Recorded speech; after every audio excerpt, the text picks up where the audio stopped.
দর্শক এভার কেয়ারের সামনে আছেন আমাদের সহকর্মী শফিকুল ইসলাম। চলে যাচ্ছি তার কাছে।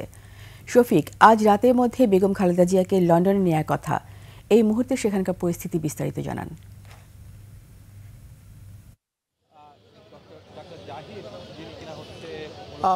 কাতার থেকে যে এয়ার অ্যাম্বুলেন্সটি আসার কথা বেগম খালেদা জিয়াকে বহন করে লন্ডন নিয়ে যাওয়ার জন্য, সেই যে বিমানটি সেটি ইতিমধ্যেই রওনা দিয়েছে বলে আমরা জানতে পারছি। তবে এখন পর্যন্ত এই বিষয়টি কেউ দায়িত্বপ্রাপ্ত কেউ নিশ্চিত করেননি।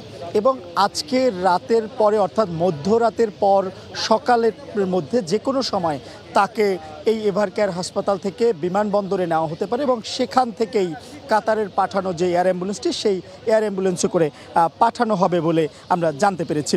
এখন যে এই এভার কেয়ার হসপিটাল রয়েছে, এখানে আপনারা জানেন আজকে দুপুর নাগাদ কিন্তু সেনাবাহিনী এবং নৌবাহিনীর যে হেলিকপ্টার, সেই হেলিকপ্টার কিন্তু উড্ডয়ন এবং অবতরণ করেছেন এবং এই যে উড্ডয়ন এবং অবতরণ সেই পরীক্ষামূলক চালানো হয়েছে। এরপরেই কিন্তু তাকে আজকে মূলত এখান থেকে রাতে যে কোনো সময় অর্থাৎ কাতারের যে এয়ার অ্যাম্বুলেন্সটি রয়েছে সেটি ঢাকায় বিমানবন্দরে পৌঁছানোর পর যে কোনো সময় এখান থেকে হেলিকপ্টারে করে বিমানবন্দরে নেওয়া হবে এবং সেই বিমানবন্দরেই সেখান থেকে তাকে পরবর্তীতে যে বিমানটি রয়েছে কাতার থেকে পাঠানো, সেই বিমানের মাধ্যমে তাকে বিদেশে পাঠানো হবে।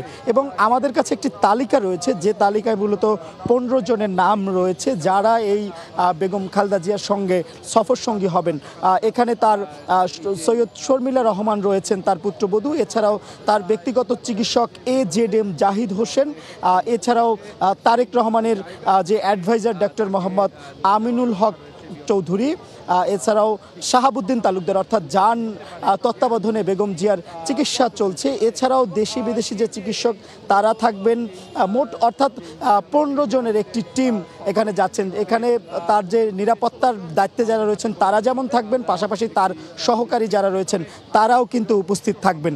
এবং সব মিলিয়ে মূলত বলা চলে যে আসলে যারা তার দায়িত্বে রয়েছেন চিকিৎসায়, যেমনটি জানিয়েছিলেন তার ব্যক্তিগত চিকিৎসক ডক্টর AZM জাহিদ হোসেন, তিনি দুপুরে জানিয়েছেন যে প্রায় 20 জন চিকিৎসক তার এই চিকিৎসার তত্ত্বাবধানে রয়েছেন এবং তারা তার চিকিৎসা কার্যক্রম পরিচালনা করছেন এবং তারা যে ধরনের সিদ্ধান্ত দিচ্ছেন, অর্থাৎ চিকিৎসকরা যে ধরনের সিদ্ধান্ত দিচ্ছেন তার উপর ভিত্তি করেই কিন্তু সিদ্ধান্ত গ্রহণ করা হচ্ছে বেগম জিয়ার পরবর্তী পদক্ষেপ কি হবে।